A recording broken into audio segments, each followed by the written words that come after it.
Bonjour, bienvenue sur ma chaîne. On va faire une petite lecture de vie sentimentale par élément.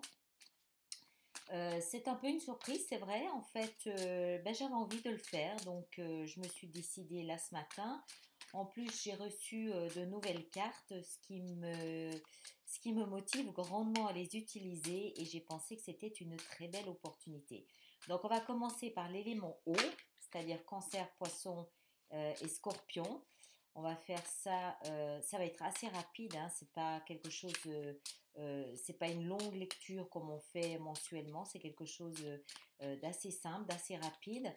Je n'ai pas mis de temps, de délai, vous le mettrez vous-même, sachant que, sachant que c'est la situation actuelle, donc ça peut se déployer, ça peut s'ouvrir, ou c'est simplement une indication de ce que vous vivez en ce moment, et vous trouverez, je l'espère, euh, un moyen, une voie, quelque chose qui vous permette d'avancer et de développer cette relation sentimentale. Alors, on va commencer, on a dit, par l'élément eau. Voilà, hop, hop. Alors, on commence. Le cancer. La première position, c'est vous. La deuxième position, c'est le partenaire. Le scorpion et le poisson. Voilà. Et puis ici, c'est l'issue. Voilà. Je vais vous expliquer tout ça. Alors, le cancer. La première position, c'est vous. Vous êtes dans la position du 2 de bâton. Votre partenaire est dans la position de la 9 de denier.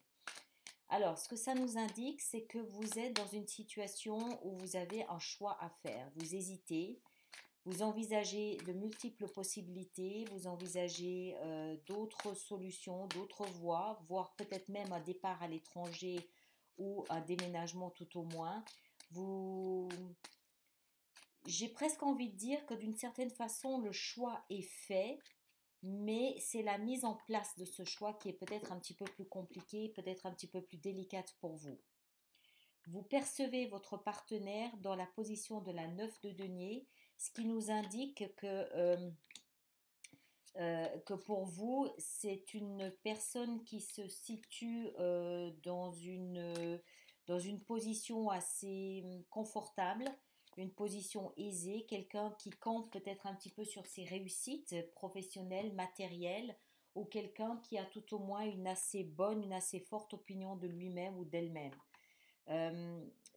J'ai le sentiment que ça déstabilise un petit peu votre situation.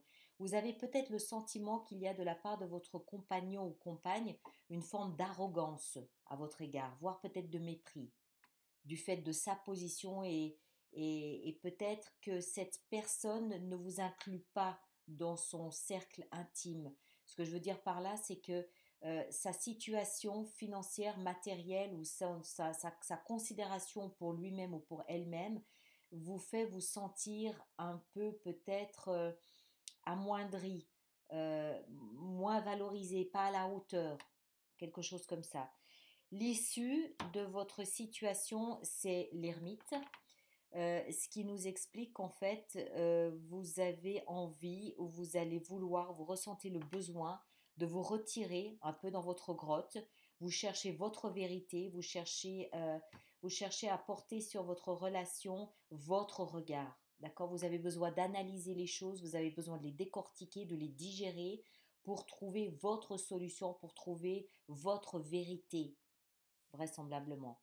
Ça, on va voir tout à l'heure.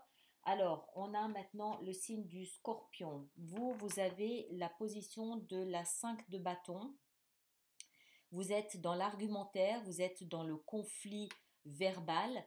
Euh, c'est pas un conflit méchant, c'est juste que vous avez besoin de faire valoir vos idées, vous avez besoin de parler de votre position, vous n'êtes pas d'accord avec votre partenaire ou vous vous battez pour quelque chose concernant votre vie sentimentale, votre relation à deux. Soit avec votre partenaire, soit avec l'environnement, l'entourage, soit peut-être aussi avec vous-même. Ça peut aussi nous indiquer que vous êtes en conflit dans votre mental pour votre situation. Euh, vous n'êtes pas en paix, il y a quelque chose qui n'est pas apaisé. Vous devez vous battre. D'accord? Vous vous battez soit pour vous, soit pour l'autre, soit par rapport à l'entourage. Il y a quelque chose qui n'est pas apaisé à ce niveau-là. Votre partenaire, vous le percevez comme quelqu'un qui a parfaitement réussi. La six de bâton, c'est le héros.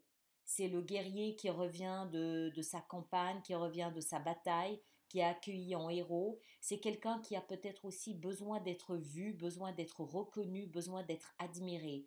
Tout au moins, vous le regardez comme tel. C'est, je pense, quelqu'un pour qui vous avez beaucoup d'admiration, beaucoup d'admiration, soit pour ce qu'il a réalisé, concrétisé, soit pour sa personnalité. C'est quelqu'un de flamboyant. L'issue de votre relation, c'est la 8 de coupe. Il y a quelque chose qui ne va pas. Vous allez partir. Vous quittez ou votre partenaire quitte. Alors, ça peut être la relation, ça peut être la relation en l'état. Il y a un décalage entre vous et votre partenaire. Vous êtes en conflit alors que l'autre personne est au contraire reçoit des lauriers, reçoit des félicitations et ça vous pose un problème. Vous quittez, moi je pense que vous quittez la relation. Maintenant, si ce n'est pas la relation que vous quittez ce type de relation, c'est-à-dire que vous posez les choses à plat et vous voulez recommencer peut-être quelque chose de nouveau différemment. D'accord? Poisson, vous êtes dans la position de l'empereur. Magnifique, magnifique, magnifique. Vous êtes droit dans vos bottes, vous êtes digne, vous êtes assertif, vous savez ce que vous voulez, vous l'imposez, oui, vous l'imposez. Vous êtes par contre peut-être un petit peu rigide également. Vous n'êtes peut-être pas forcément très ouvert euh, à l'opinion des autres ou à l'opinion de l'autre. Vous avez une idée de la relation, une idée des choses et c'est un petit peu ma façon à moi de voir et de faire les choses. Qui même me suivent, celui qui n'est pas d'accord avec moi passe son chemin. C'est peut-être aussi un petit peu ça. Mais d'un autre côté, étant poisson, vous avez peut-être justement besoin d'un petit peu de... quel est le terme qu'il faudrait employer? J'allais dire peut-être un petit peu de rugosité, un petit peu de force dans la voix. Vous avez peut-être besoin de vous imposer un petit peu, d'accord? Et c'est ce que vous semblez faire. Donc vous le placez en fonction de ce que vous vivez, évidemment. Votre partenaire, vous le percevez comme quelqu'un de très conciliant, quelqu'un de presque inaccessible, quelqu'un de lumineux, quelqu'un de serein, quelqu'un d'apaisé, quelqu'un qui a trouvé la paix en lui-même ou en elle-même. C'est pour vous une étoile, l'autre. D'accord?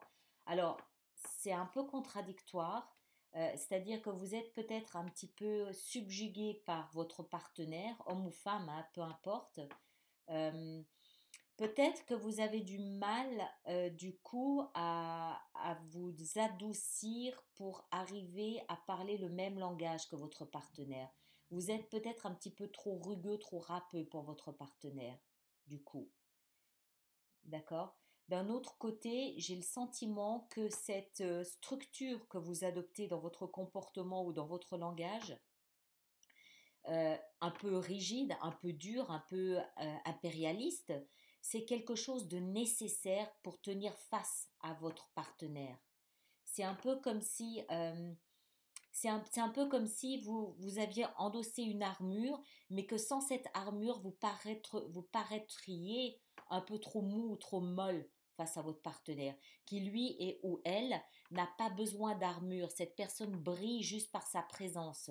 Du coup, vous vous sentez peut-être obligé d'avoir cette armure pour tenir, pour tenir un rôle, pour tenir votre rang, entre guillemets, face à cette personne.